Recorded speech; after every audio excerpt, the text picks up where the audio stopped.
Je te raconte ça parce que franchement, c'est bizarre. J'ai eu peur.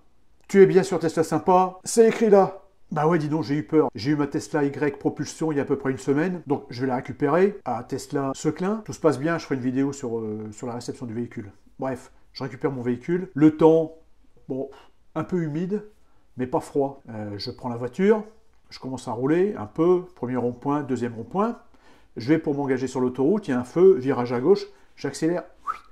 La voiture qui chasse du cul à l'arrière. Je dis merde, c'est bizarre, mais elle a rattrapé tout de suite, hein. Ça a été rapide, hein. Mais c'était très, enfin subtil, je ne vais pas dire subtil, mais c'était très léger. Je dis tiens, c'est bizarre ça. Ça m'est jamais arrivé avec la modèle 3, SR+, propulsion. Et puis, bon, je continue à rouler, J'arrive chez moi, j'arrive à la maison, pas de problème. Il y a 3 jours, le temps 2 degrés, puis il y a des amis qui viennent, je leur dis, bah tiens, enfin c'est eux qui me disent, on aimerait bien essayer ta voiture. Bah, j'ai essayé, oui, donc ils montent dans la voiture, on était donc 4, je conduis, et puis là, bon, bah, je tape un petit peu plus dedans, pareil, je roule, j'arrive à un feu, le feu était vert, et puis donc un croisement, je tourne à droite, et au moment de tourner à droite, je réaccélère un peu, la bagnole qui chasse à l'arrière gauche. Mais là, franchement, j'ai eu peur, quoi, tu vois. Alors, heureusement, j'ai l'expérience de course automobile. J'ai contrebraqué tout de suite. Enfin, j'ai pas d'expérience de course automobile, mais mon père, avant, il y a très très longtemps, il avait une 504 diesel. Et c'était une propulsion. Et je me souviens qu'à l'époque, quand il neigeait, où il y avait du verglas, je la récupérais. Et j'allais dans des routes où il y avait personne. Et je m'amusais à chasser à droite, à gauche, en donnant des coups de volant, etc. Et bien ça m'a vachement appris, en fait, en contrebraquant, à récupérer le véhicule, et je m'amusais comme ça. Et là, instinctivement, je ne sais pas si c'est instinctif, mais j'ai récupéré tout de suite le véhicule. Alors, est-ce que j'ai récupéré, ou c'est la voiture qui l'a récupéré naturellement? Je pense que c'est plus la voiture. Mais je me suis dit, là, j'ai quand même eu vachement peur, quoi. J'ai eu, ouais, ça m'a fait drôle, quoi.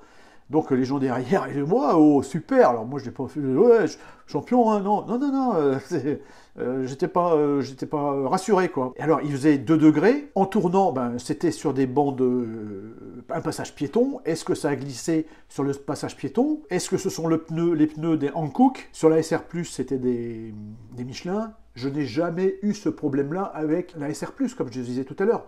C'est quand même bizarre. Est-ce que toi, tu as déjà eu ce problème avec la 3, si tu as une 3 ou si tu as une 3, ou la Y? Dis-le-moi en commentaire, parce que franchement, et c'est pas tout. Ça m'est arrivé une 3e fois, c'était sur l'autoroute, c'était hier. Bon, hier il faisait un petit peu plus froid. Ce matin, par exemple, il fait -8. Bon. Et puis là, en ligne droite, j'accélère et ça patinait. Ça a patiné quelque temps. Le sol était sec. Là, encore une fois, je me dis, je pense que c'est un problème de pneu. Parce que la transmission de la puissance qui est plus ou moins identique avec la SR+, la Model 3 et la Y, la transmission de la puissance est la même. En plus, bon, la Model Y est plus lourde. Je ne comprends pas. Je sais pas, j'ai l'impression qu'il y a un problème. Donc, je voulais faire cette vidéo pour te prévenir.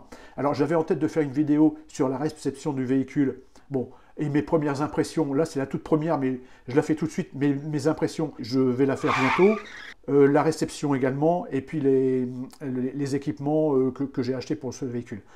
Alors, voilà, je la fais très très courte, cette vidéo. Franchement, j'ai eu peur, quoi. J'ai eu peur parce que ça dure pas longtemps, mais ça dure à peine une seconde, mais pendant une demi-seconde, tu dis qu'est-ce qui arrive, quoi. Tu sens le véhicule qui décroche. Bon, c'est comme à la montagne, mais à la montagne, tu le sais, donc t'anticipes, voilà. Mais là, ça m'a fait tout bizarre, quoi. Alors, en conclusion, et pour résumer, la Model 3, je n'ai jamais eu ça avec la Model 3 et des pneus Michelin. Jamais. La Model Y, ben, ça fait 3 fois. 3 fois en une semaine, ça fait quand même beaucoup. Je pense que, bah, de toute façon, je roulais trop vite, sûrement.